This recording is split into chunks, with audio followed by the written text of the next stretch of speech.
আজকে আমাদের জন্য একটা ঐতিহাসিক দিন। আপনারা জানেন যে বিচার বিভাগের স্বাধীনতা পূর্ণরূপে প্রতিষ্ঠা করার জন্য সুপ্রিম কোর্ট সচিবালয় অধ্যাদেশ হোক বা সুপ্রিম কোর্ট সচিবালয় একটা আইন হোক, সুপ্রিম কোর্টের একটা পৃথক সচিবালয় থাকুক, এই আকাঙ্ক্ষা বাংলাদেশের নাগরিক সমাজের মনে গত 20-30 বছর যাবৎ আছে। এটা নিয়ে আলোচিত হচ্ছে। অনেক পলিটিক্যাল পার্টি অনেক আশ্বাস দিয়েছেন, অনেক কিছু বলেছেন, তো আলটিমেটলি আমরা এখন একটা ভালো জায়গায় আসতে পেরেছি।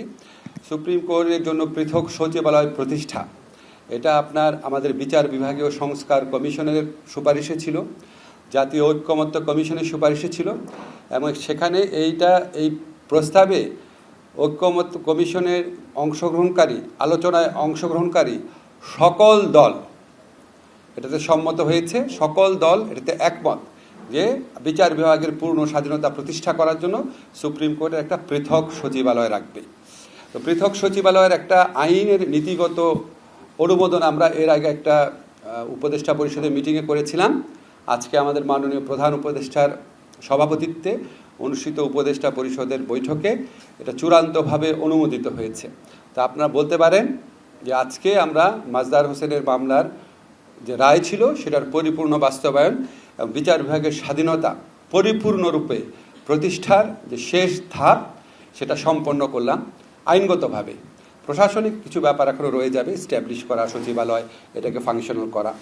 তো এখানে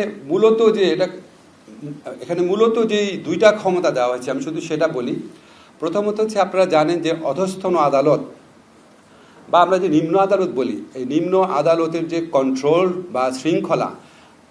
এবং শৃঙ্খলা বর্তমান সংবিধান অনুযায়ী এটা হচ্ছে রাষ্ট্রপতির হাতে ন্যস্ত। রাষ্ট্রপতির হাতে ন্যস্ত মানে হচ্ছে প্রধানমন্ত্রী পরামর্শক্রমে করেন, প্রধানমন্ত্রীর পক্ষ থেকে আইন মন্ত্রণালয়ের কাজটা করেন। প্রায়োগিকভাবে নিম্ন আদালতের বিচারকদের যে শৃঙ্খলা এবং কন্ট্রোল যে বিধানগুলা, সেটা নিম্ন আদালতের বিচারকদের ক্ষেত্রে এটা আপনার আইন মন্ত্রণালয় করে থাকে সুপ্রিম কোর্টের পরামর্শক্রমে। তো এই অধ্যাদেশ কার্যকরী হওয়ার পর নিম্ন আদালতের বিচারকদের যে কন্ট্রোল বলতে কি বোঝায় এটা বলি। নিম্ন আদালতের বিচারকদের পদায়ন, বদলি, পদোন্নতি, শৃঙ্খলাজনিত বিষয়াদি, ছুটি সংক্রান্ত বিষয়াদি, এমনকি নিম্ন আদালতের বিচারকদের নিয়োগ, কর্মের শর্তাবলী নির্ধারণ, সমস্ত কিছু সুপ্রিম কোর্টের সচিবালয় করবে। আইন মন্ত্রণালয় যেটা করতো এটা সম্পূর্ণভাবে সুপ্রিম কোর্টের সচিবালয়ের হাতে চলে যাবে। বাট এটা কয়েকটা জিনিস খেয়াল রাখবেন। এক নাম্বার হচ্ছে, শুধুমাত্র বিচার কাজে নিয়োজিত যারা আছেন সেই বিচারকদের কন্ট্রোল, শৃঙ্খলা এবং ছুটির বিষয়াদি সুপ্রিম কোর্টের সচিবালয়ের হাতে চলে যাবে। কিন্তু অন্য যারা আছেন বিচার বিভাগে যারা কাজ করেন বিচারক, তারা অন্য কোনো জায়গাতে প্রশাসনিক দায়িত্ব পালন করেন। যেমন ধর নির্বাচন কমিশন, দুর্নীতি দমন commission, judicial administration training institute, আইন কমিশন, এই ধরনের প্রতিষ্ঠানে, সরকারি প্রতিষ্ঠানে বিচার বিভাগীয় কর্মকর্তারা, নিম্ন আদালতের বিচারকরা প্রশাসনিক দায়িত্ব পালন করেন। মন্ত্রণালয়ের মধ্যেও ওনারা প্রশাসনিক দায়িত্ব পালন করেন। এই যে প্রশাসনিক দায়িত্ব নিম্ন আদালতের যে বিচারকরা পালন করবেন, ওনাদের কাজের শৃঙ্খলা, ছুটির বিষয়াদি, কন্ট্রোল, এটা কিন্তু আইন মন্ত্রণালয়ের হাতেই থাকবে।